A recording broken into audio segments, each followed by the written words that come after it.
جو لوگ اللہ پر ایمان لائیں، کہیں کہ ہمارا رب اللہ ہے، پھر اس پر جم جائیں، ان پر فرشتوں کا نزول ہوتا ہے، نہ کوئی غم کرو نہ خوف، خوشیاں مناؤ جنت کی جس کا تم سے وعدہ کیا گیا تھا۔ اللہ کی ربوبیت پر اطمینان جب انسان کو ہو جاتا، میرا رب اللہ ہے، ربی اللہ، انسان کے لیے نہ کوئی کھٹکا، نہ کوئی خطرہ، نہ کوئی خوف، نہ کوئی حزن۔ جو کچھ ہو رہا ہے کس کے اذن سے ہو رہا ہے؟ اللہ کے اذن سے۔ اللہ کے اذن کے بغیر پتہ تک نہیں ہلتا۔ یہ کوئی اندھا بہرا مادہ نہیں ہے جس سے مجھے کوئی خوف ہو۔ اندھا بھینسا چلا آ رہا ہو اس سے تو ڈرنے کا ہر انسان کو ڈرنا چاہیے، نہ معلوم کس کو ٹکر مار دے۔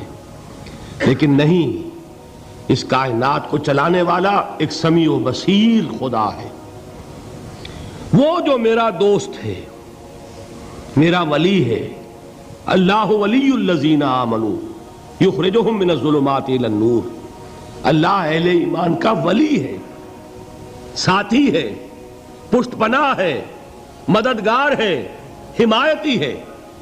بتائیے جسے یقین ہو جائے کہ اللہ میرا مددگار، اللہ میرا محافظ، اللہ میرا پشت پناہ، اللہ میرا حمایتی، اس کے لیے کوئی خوف ہوگا؟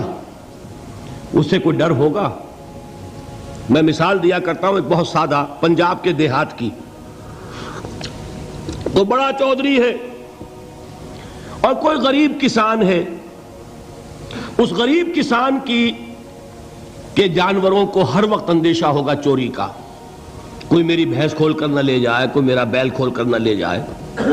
لیکن جس کے بارے میں یہ سب کو معلوم ہو کہ وہ جو بڑا چودھری ہے وہ اس کا دوست ہے، اس کی بچیا کو کوئی خوف ہوگا؟ اس کی بھینس پر کوئی ہاتھ ڈالے گا؟ اسے کوئی اندیشہ ہوگا؟ نہیں۔ کیوں؟ کہ وہ بڑا چودھری، بڑا اس کا یہاں کا سردار، جاگیردار، سب کو معلوم ہے وہ میرا دوست ہے، کوئی میرے خلاف اقدام نہیں کر سکتا۔ اس دنیا میں یہ چھوٹی سی بات اگر آپ کے دلی اطمینان اور سکون کا باعث بن سکتی ہے تو ذرا تصور کیجئے۔ میں لفظ تصور استعمال کروں گا صرف اس لیے کہ اس کا ہم جس کو کہتے ہیں ادراک اور شعور کر نہیں سکتے، اگر کے ساتھ کر سکتے۔ اگر یقین ہو کہ اللہ میرا مددگار اور یقین ہو کہ اللہ ہر آن میرے ساتھ ہے، پھر کوئی خوف، کس کا خوف؟ کوئی شے اللہ سے بالاتر ہے؟ کوئی قوت اس سے زیادہ طاقتور ہے؟ کوئی اس کے ارادے کو بدلنے والا ہے؟ کوئی اس کی مشیت کے آڑے آنے والا ہے؟ یہی بات ہے جو حضور نے فرمائی۔ یہ ایمان کا حاصل ہے لب لباب، کہ دیکھو اچھی طرح اس بات کو ذہن نشین کر لو، اگر تمام انسان مل کر تمہیں کوئی نقصان پہنچانا چاہے نہیں پہنچا سکتے، مگر جو کچھ اللہ نے لکھ دیا ہو، اور تمام انسان مل کر تمہیں کوئی نفع پہنچانا چاہیں نہیں پہنچا سکتے، مگر وہ شے جو اللہ نے طے کر دی۔ آپ پھر میں کہوں گا ذرا طاری کیجئے، اسے فرض کیجئے، اسے سوچئے۔ اگر اس حدیث پر ہمارا دل ٹھکا ہوا ہو تو کسی سے ڈر ہوگا؟ یہ مجھے نقصان نہ پہنچا دے، یہ میری رپورٹ خراب نہ کر دے، یہ میری انکریمنٹ نہ رکوا دے، یہ میرا یہ نہ بگاڑ دے، یہ میرے یہ نقصان نہ پہنچا دے۔ اس کا ڈر، اس کا ڈر، اس کا خوف، اس کی خوشامد، اس کے لیے جا کر طرح طرح سے اپنی عزت نفس کو ذلیل کروانا اس کے سامنے، یہ سب کچھ کیوں کرتا ہے انسان؟ جب سمجھتا ہے کہ اس کے ہاتھ میں میرا کوئی نفع ہے، اس کے ہاتھ میں میرے لیے کوئی ضرر ہے، یہ مجھے کوئی گزند پہنچا سکتا ہے، یہ مجھے کوئی نقصان پہنچا سکتا ہے، یہ میرا کوئی کام بنا سکتا ہے، یہ میری کوئی ضرورت پوری کر سکتا ہے، اسی کا نام شرک ہے۔ جہاں آپ نے یہ سمجھا کہ غیر اللہ کے اندر کوئی طاقت موجود ہے، وہی شرک ہے۔ بتوں سے تجھ کو امیدیں، خدا سے نو امیدی، مجھے بتا تو صحیح اور کافری کیا ہے؟ شرک تو یہ ہے۔ جس پر بھی تمہیں یہ خیال ہے، کلمہ ہے یہ کلمہ سوم، لا حول ولا قوت الا باللہ، ذرا اس پر دل کو کبھی اگر آپ تصور کریں، پھر فرض کریں، دل ٹھک جائے اس پر، کوئی طاقت نہیں۔ یہی بات تھی جو شیخ عبد القادر جیلانی رحمۃ اللہ علیہ نے اپنی وصیت میں اپنے بچے سے کہی. 11ویں دینے والے ہیں، لیکن حضرت شیخ عبد القادر جیلانی کی وصیت اور تعلیمات کو کتنے لوگ ہیں جو جانتے ہوں؟ یہ جن مقامات تک پہنچے ہیں وہ کس چیز کی بدولت پہنچے ہیں؟ انہوں نے جو پیغام دیا وہ کیا تھا؟ اے میرے بچے، جس طریقے سے قرآن مجید میں حضرت لقمان کی نصیحتیں جو ہے نقل کر دی گئی ہیں، میں یہ عرض کروں گا بالفرض اگر قرآن حضرت عبد القادر جیلانی کے بعد نازل ہوا ہوتا تو شیخ عبد القادر کی یہ نصیحتیں بھی قرآن میں درج ہوتی. اتنی اونچی نصیحتیں ہیں. اے میرے بچے، اس حقیقت کو ذہن نشین کر لے، لا فاعل فی الحقیقت ولا مؤثر الا اللہ. اس کائنات میں نہ کوئی فاعل حقیقی ہے نہ مؤثر حقیقی ہے سوائے اللہ کے.